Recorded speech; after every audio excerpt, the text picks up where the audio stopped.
మొత్తాన్ని కంక్లూజన్ అంటారు. ఈ మొత్తం టీ వాల్యూస్ అన్నింటినీ ప్రిమిసెస్ అంటారు. ప్రిమిసెస్ అంటే ఏదో ఒక అజంప్షన్ అన్నమాట. ఎగ్జాంపుల్గా మీకు ఇప్పుడు ఫ్యాకల్టీ సెకండ్ ఇయర్ ఫ్యాకల్టీ అందరికీ ప్రిన్సిపల్ మేడం మీటింగ్ పడుతున్నారు అని ఒక ఎగ్జామ్షన్ ఉంది వచ్చింది. అది కరెక్టా కాదా మీకు తెలియదు. నెక్స్ట్ ఎగ్జామ్షన్ ఏంటి, అందరూ కిందకి వెళ్ళారు సెకండ్ ఇయర్ ఫ్యాకల్టీ అంతా. మీరు కంక్లూజన్కి ఏమొస్తారు, మా క్లాసెస్ జరిగినప్పుడు ఫ్యాకల్టీ ఎవరు రాదు అని వస్తుందా? ఫస్ట్ టూ కరెక్ట్ అయితే కంక్లూజన్ అనేది కరెక్ట్ అవుతుంది కదా. సో ఎగ్జామ్షన్స్ అంటే కరెక్ట్ కాదు అవునా అని మనకు తెలియదు, కానీ దాని మీద బేస్ చేసుకుని మనం కంక్లూజన్స్ అనేవి డిరైవ్ చేస్తాం.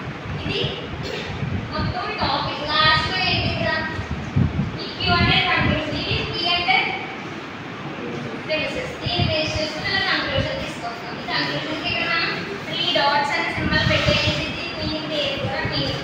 ఎక్కడైనా స్టేట్మెంట్లో మనకి ఫస్ట్ అండ్కి ఆర్కి చెప్పినప్పుడు ఏం చెప్తాను, if she is a girl and she is a faculty something అలా 2 వర్డ్స్ మధ్యలో అండ్ యూజ్ చేస్తే అక్కడ మనం కంజంక్షన్ సింబల్ పెట్టుకోవాలి. ఆల్ యూజ్ చేస్తే డిస్జంక్షన్ సింబల్ పెట్టుకోవాలి అని చెప్పాం కదా.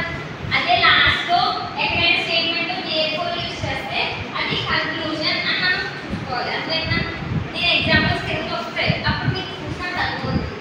దానిపైన ఉన్నవన్నీ ప్రిమిసెస్, లాస్ట్లో therefore అని ఇచ్చిన స్టేట్మెంట్ కంక్లూజన్. అర్థమైందా? ఒకసారి ఎగ్జాంపుల్ చూడండి. పేజ్ నెంబర్ 43లో ఉంది. పేజ్ నెంబర్ 43లో ఫస్ట్ క్వశ్చన్ చెప్పారు. ఆ ఫస్ట్ క్వశ్చన్ నోట్ చేయండి అందులోని.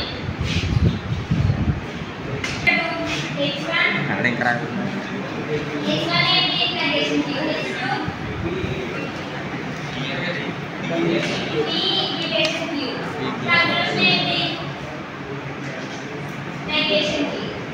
ఓకేనా? ఇది మనకి ఫస్ట్ ఇచ్చినది. ఏమేమి ఇచ్చాడో ఆ స్టేట్మెంట్స్ అన్నీ ఇక్కడ రాసుకున్నాం. నెక్స్ట్ ఏం చేస్తామంటే ట్రూత్ టేబుల్ వేసుకుంటాం. ఎన్ని టేబుల్స్ ఉన్నాయి టోటల్? 2 టేబుల్స్ ఉన్నాయి, P and Q.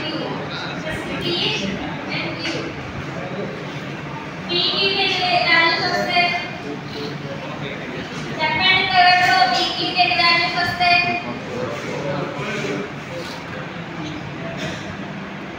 Next negations ఏమైనా ఉన్నాయా? Negation P. నెగేషన్ P అంటే ఫాల్స్, ట్రూ.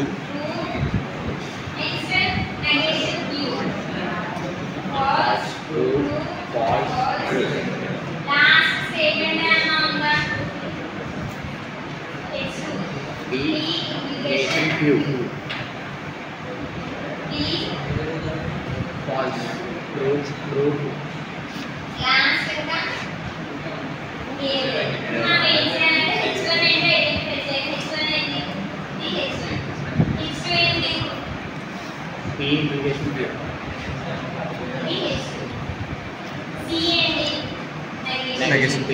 ఇప్పుడు మనం ఏం చేయాలంటే H1 H2 వాల్యూస్ ఏవైతే 2 వచ్చాయో దానికి కంక్లూజన్ కూడా 2 వచ్చింది.